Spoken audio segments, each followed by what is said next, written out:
Welcome back to 110 Daily on the 110 Sports Network. Chris Brown is here with me, kind of in the background. Chris, there was a pretty solid slate of college basketball last night. We'll get to West Virginia and Kansas here in a moment, but you had Iowa and Purdue. That's a tough Big Ten matchup for Iowa. They take care of that one 70-55. Missouri able to score, able to win at the buzzer. Essentially, there was an and one at the end of the game to come back against Bradley. They were down by 7 or so with 4 minutes left in the game and came back and won that one. Texas Tech just barely escapes Oklahoma 69-67 on the road.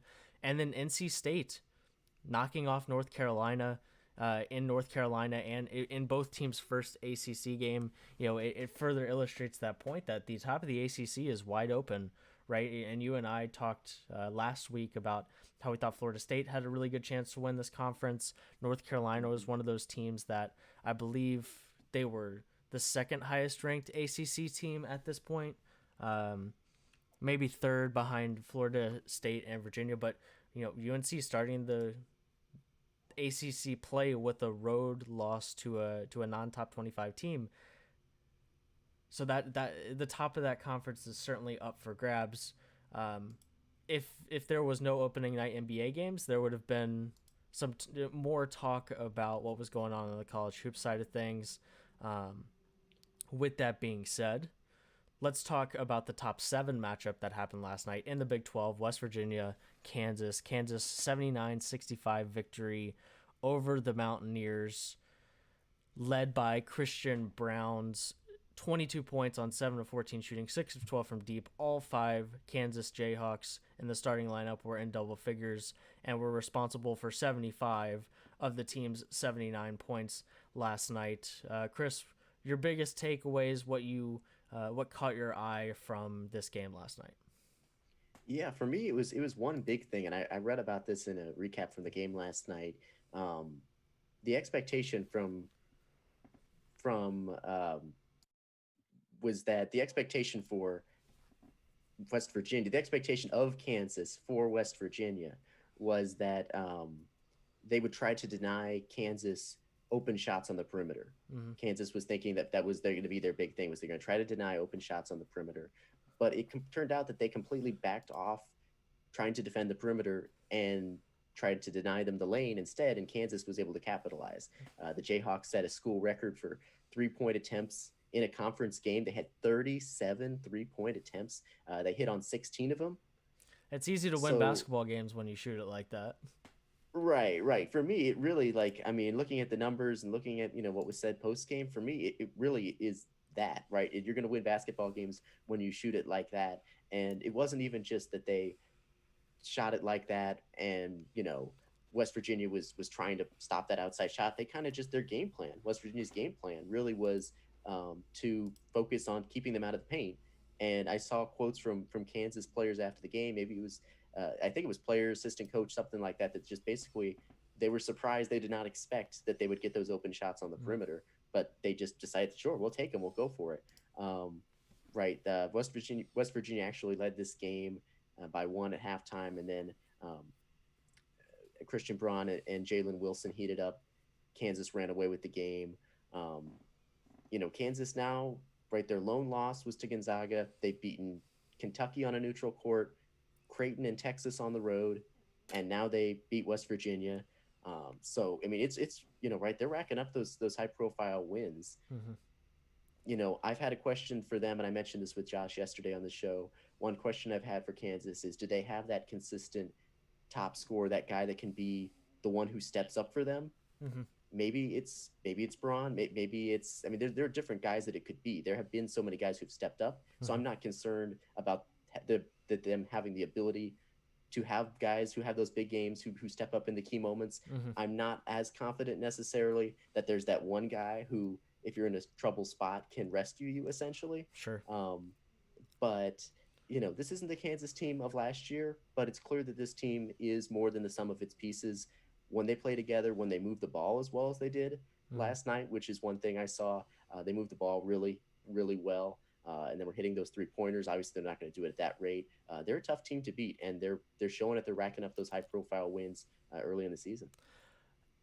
Apart from their loss to Gonzaga, this was their best offensive performance of the year so Mm-hmm. far. And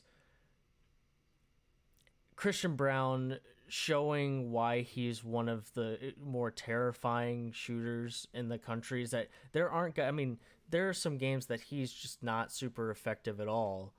But then there are games when he goes off for 22. I mean, he has games of 22 and 30 already in this season. He went Mm-hmm. for 30 against, I believe, St. Joe's, goes for 22 last night. There are some games like against Texas Tech when he goes 0 of 5 from the field and he's a great rebounder. He always has been. But sometimes when he's not shooting it well, he's not impactful on the offensive end at all. But then he has nights like this where he goes 6 of 12 from the 3-point line and just he's just terrifying and he'll lead Kansas in scoring. As for your concern, I think it's fair. I've seen enough from Jalen Wilson and Ochai Agbaji that I think pretty much every night that you need one of those two guys is going to be able to step up. It was Jalen Wilson against Kentucky when they couldn't score anything. Nobody else on the Jayhawks could get the ball to go in the basket, and Jalen Wilson in that game, that game just, has gotten worse and worse from an optics perspective because Kentucky is just horrible. But Jalen Wilson in that game was the only guy who could score in the second half. There was like they went like 12 minutes in that second half without anybody other than Jalen Wilson having a field goal, and they still managed to win the game. Agbaji was really great against Texas Tech on the road. You mentioned that one on December 17th. So I think they'll have enough when they need it. But it's certainly a fair point. The thing that stood out to me the most here was Sean McNeil and Miles McBride combined for 43 points on 16 of 28 shooting.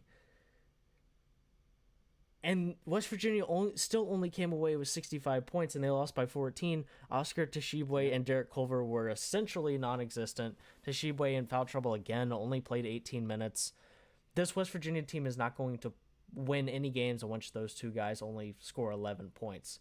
And I was curious as to whether or not David McCormack was going to be effective in this game. Not only was he Mm-hmm. effective, he was more effective than Culver and Tshiebwe were combined. McCormack 10 points, 11 rebounds, a couple blocks, 3 assists. Tshiebwe and Culver, when you put their numbers together, are a little bit better than that, 11 points, 13 boards. But the point is the same. I think McCormack definitely has the ability to be a big part of a game in which they clearly have the advantage on the interior. He proved to me in this game that he can have an impact when he's got a really tall task ahead of him, and when you've got a front court like Tshiebwe and Derek Culver that is one of the more imposing in college basketball. I was impressed by that as well, but also just reinforced the point that if those two guys don't play well, West Virginia is going to have a really, really hard time beating good teams, even if Sean McNeil goes 6 of 10 from the 3-point line and Miles McBride turns in 19 points as well. The margin of error there just isn't very big when it comes to this West Virginia team. And when those guys don't score in the front court, they're gonna lose a lot of games, even when you get these really good guard performances. Right? I have a lot of faith in Miles McBride. Sean McNeil can have games like this as well, as good of a shooter as he is, but it just didn't matter. And especially when you're not going to guard the 3-point line like West Virginia didn't, that certainly doesn't help either. But I was so surprised by because I thought Tshiebwe and Culver were going to have really good games, and they just didn't. Yeah, yeah, and I'm with you there as far as, it's always a concern for me with any team when they're functioning in a situation where the margin of error is small, Mm-hmm. where, right, like you said, those two guards had that great games, but when you're reliant on all these things to go right for things to work out, I don't like it when you're in a situation where certain pieces or certain players can't have an off night Mm-hmm. without completely disrupting everything and Right. completely throwing off your chances. Of course, obviously, part of it is just Kansas. That 3-point shooting was sensational. They probably wouldn't do that again most of the time out. But as a result, West Virginia. I mean, you mentioned the numbers for those two players. they lost the rebounding battle. That's a rare thing for them. Mm-hmm. The Jayhawks basically matched them point for point in the paint as well. I don't know the exact numbers, but it was close, which that's exceptionally rare. And yeah, a real concern when the margin of error is that small. And then yeah, I think the more I think about it too, because I with the point I mentioned and you kind of discussed it there too, is that whole idea of with Kansas and having the am I confident in them having a top scorer? But I am growing more and more confident that, like you said, there's a quantity of guys who can step up. So even if you're not 100% sure that it's going to be X player who puts the takes the ball in his hands and always takes over the game in those situations, there's just so many players who can do that that I think more times than not somebody's going to step up, whether it be Christian Brown, whether it be Jalen Wilson, whether it be there's so many guys, David McCormick. I mean, I think that there's something to be said where I could be convinced, and I'm starting to become more and more convinced as this goes along, that even if I don't feel there's this guy who's going to take the ball in his hands in crunch time, that there's so many guys who can, Mm-hmm.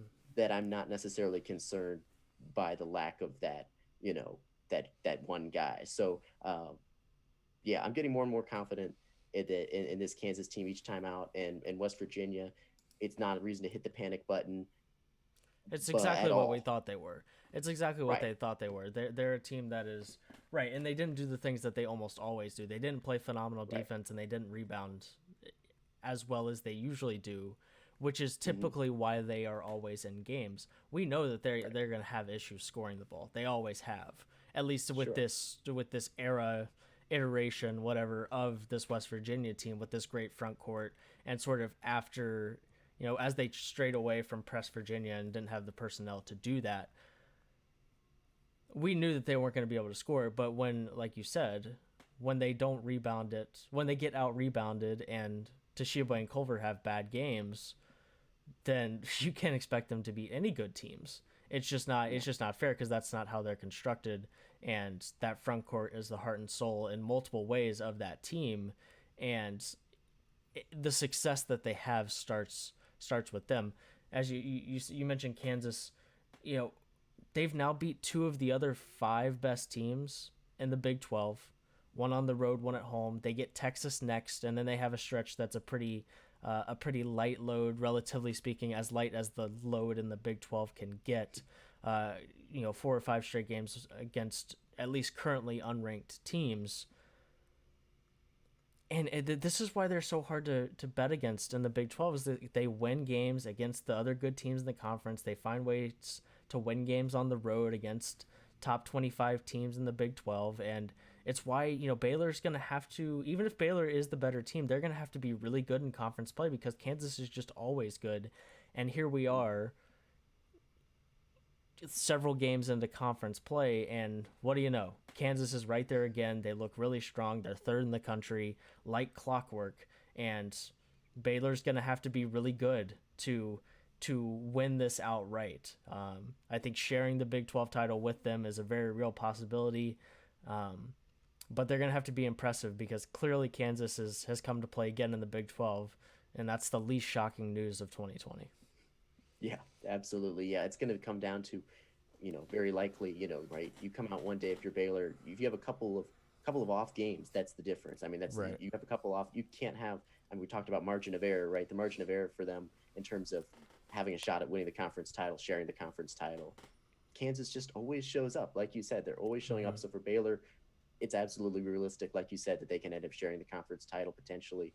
But you just can't afford off nights. Mm-hmm. Like you can't, for that purpose. I mean, you can afford off nights and be fine come March. I'm not that sort of thing, but just in terms of the margin of error between these two teams is such that it's the differences at the end of the day in terms of looking back at resumes at conference record is going to be you know one day where one team didn't show up and lost to an opponent that was ready to go. So it's going to be interesting to watch, though, of course, as this season progresses. Coming up next, we'll do Humor Me Please, then add Josh for the second hour. You're watching 110 Daily on the 110 Sports Network.